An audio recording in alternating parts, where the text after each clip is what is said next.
Last June, while on family vacation in Myrtle Beach, things went horribly wrong. Henry, a Carpentersville father of two, was in a parasailing accident. Both of his legs had to be amputated. Here to share his story, please welcome Henry and Melloney Owens. Hi, Henry. Hi, Melloney. Welcome. Henry, can you take us back and tell us what happened? Well, we were parasailing. We're on our way transferring from the boat to a flotation device to take us back to shore. I slipped off of the flotation device, and with the ocean waves, it hit me, and I went underneath the boat, and the propellers were still on the boat, and it severed my legs. Wow. Right away. Yes. And Melloney, where were you when this was happening? This had to have been... I was on the banana boat, and we were like, Henry, and I thought he'd be okay because he had on his life preserver. And so it was 15 seconds, 30 seconds, a minute, and then finally they moved the boat, and he popped up on the side, and I said, hey, oh, there you are, pull yourself up. And he says, like, my legs are hurt, or I can't feel my legs or something. So my son and I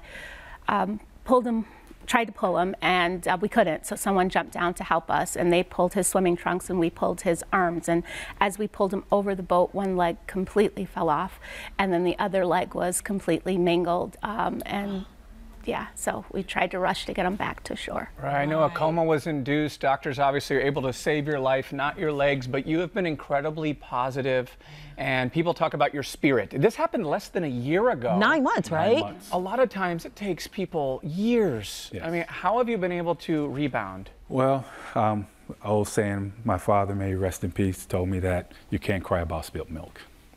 So I have to move forward. I have a wife and I have kids, and I have to just keep moving forward. And I have a lot of people I coach.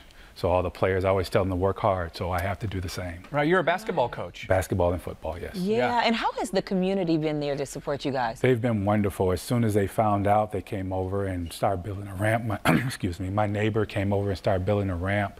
The local carpenters union came out and redecorated our house, so I'm able to live in our house right now. Right, kind of made some adjustments and reconstructed the house? Yes. Yeah.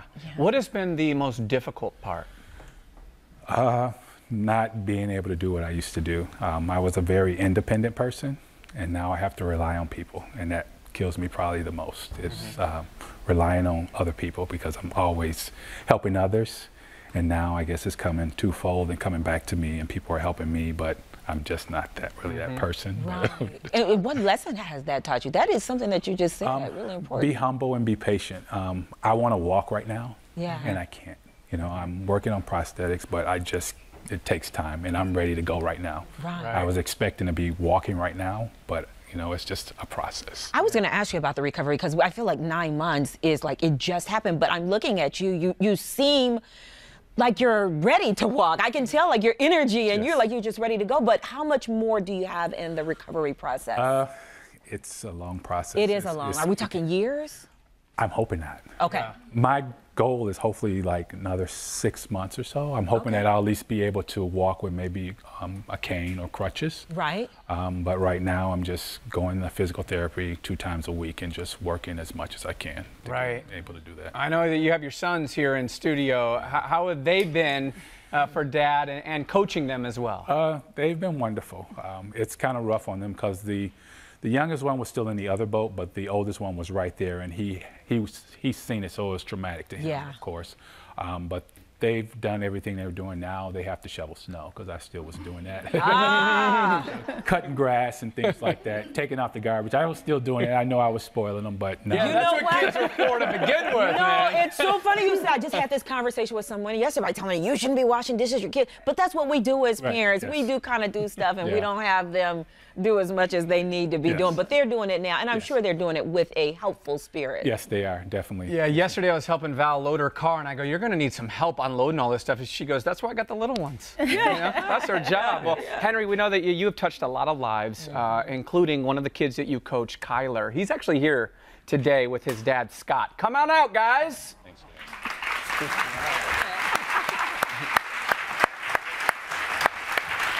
Hey, Scott. How are you? Hey, Scott. Nice to meet you. Hey, Kyler. There's a special reason why we brought him here, but have a seat. First, Kyler, we want to talk to you. Tell us why your coach is so important to you and what Henry has meant to you.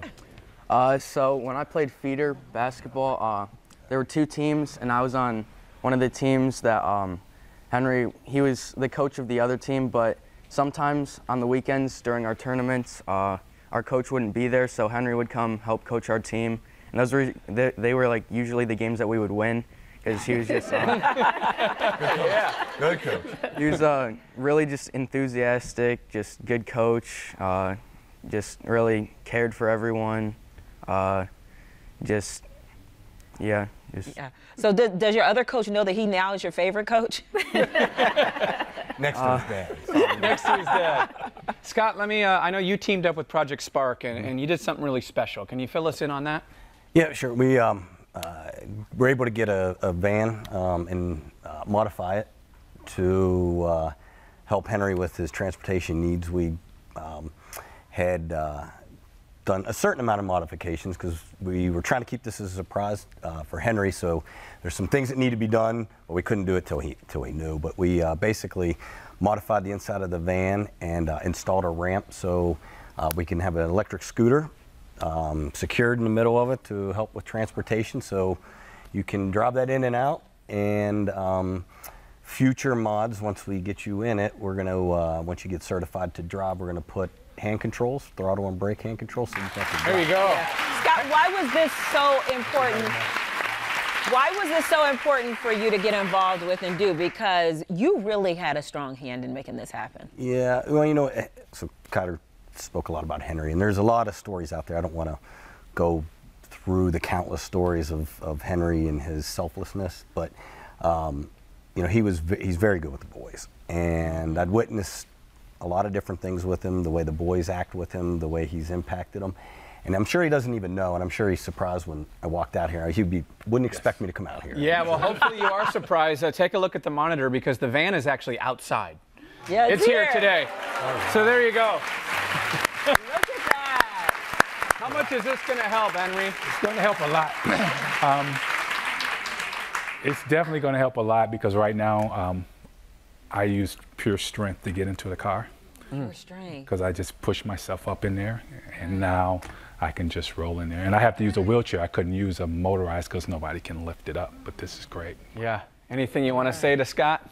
Just thank you. Before you do, I want to say we witnessed Henry struggling getting in and out of the car, and his boys I know would have to get the wheelchair out of the trunk of the car and help Henry get out of it. And it's a struggle. I mean, if you think about the injury that Henry's gone through and the impact, just the simplest things of driving or getting in and out of a car, is how hard it's made it. So it was really one of the reasons we wanted to do it. And I'm sure this is, you know, you probably at some point decided to stay at home and bypass certain things, but now this will definitely get you out and about more because it's just such a struggle to get up and go. So it has to be a big thing. You have no idea. Sitting in the house because my wife works and my kids are at school, so I'm sitting there looking at four walls all day. And with this crazy weather we have, I can't go outside on the porch, but now I can at least be able to do certain things and go out and go and get some fast food or something. Right. What can people do to help you? Because, Melloney, you can get in on this too. We know that there's something. We have a wonderful audience. Windy City Live audience is amazing, and they're willing to help. And I know you guys have a GoFundMe because that's important, right? Why don't you tell folks what they can do to help? Just kind of, if people could donate, that would be helpful because there's several things that are not covered by insurance. And now he's on long-term disability, so his salary is substantially less. And just, you know, our boys, we're trying to maintain as much normacy as possible for them. And so we're keeping them involved in all the sports and things that they were involved in before the accident, just so that no more of their childhood is stolen from them. And just anything people could do is always helpful. And when Scott reached out and, you know, said, this is what we want to do, and I was trying to keep it a secret from Henry, and he's kind of like, and I, you know, he's always like, well, what's going on? I don't know. And I know he probably thought something was up because I know everything, you know. And I was like, oh, I don't know, you know. But this is going to be a huge help just to give him his independence because it is difficult. Like sometimes, you know, I'm running from work to take the boys somewhere and, you know, there's not time to get him in the car, so then he doesn't get to go. And so now, you know, it'll be really easy for him to be able to join in on everything that he used to do. So, Henry and Melloney, thank you so much for sharing your story, and of course, thank you to Scott and to Kyler for donating, and also to apply to donate a vehicle or apply for one from Project Spark. And for more information on how you can help Henry and his lovely family, head to our Facebook page. We have all the information up there.